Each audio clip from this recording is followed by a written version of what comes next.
In a Coin 6 investigation, TriMet reports ridership is rebounding, now at more than 1 million riders a week. Still, though, safety issues are a concern. Since the pandemic, the agency's been tracking a rise in assaults and threats toward train operators and bus drivers. Plus, staffing shortages are forcing the agency to cut service.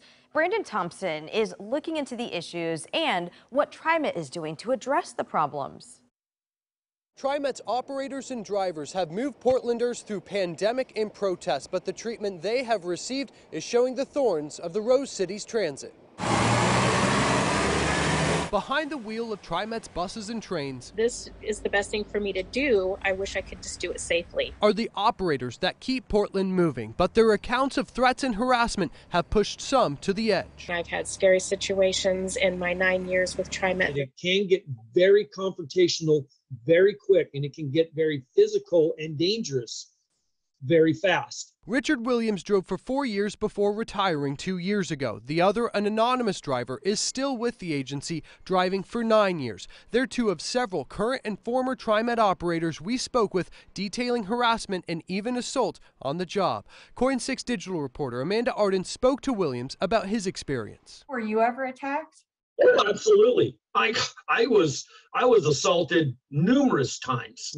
Like I think I told you earlier, 3 times I had guns pulled on me. 11 times I had knives pulled on me.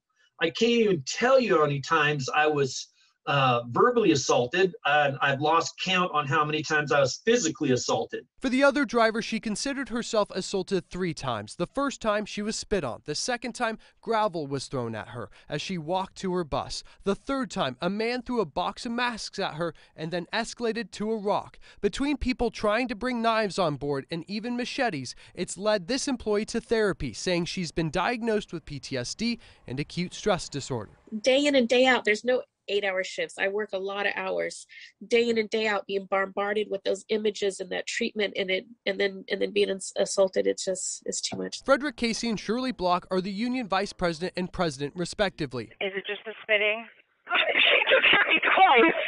In June, we told you about another TriMet bus driver who was assaulted. Casey says assaults have happened, but noticed an uptick just before the pandemic. Right before the pandemic started, we started to see a spike, where it started to go up to where we were having over 100 a year.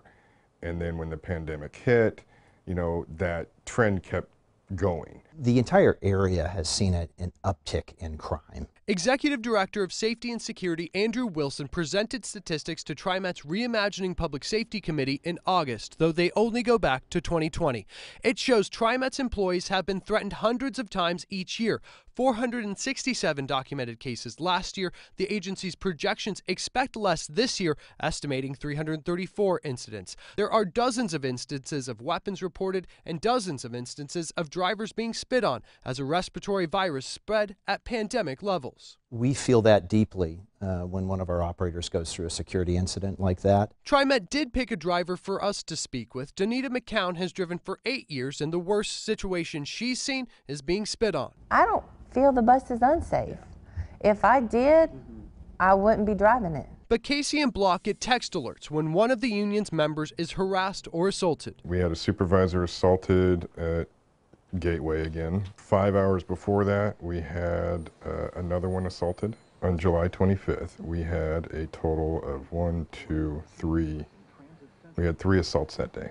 Other days there are no assaults, but Casey says this is an example of what operators face. Wilson says these instances are rare, and he expects less threats and assaults as more riders return to the system. The vast majority of our ridership will not experience a significant security issue today when they ride the system.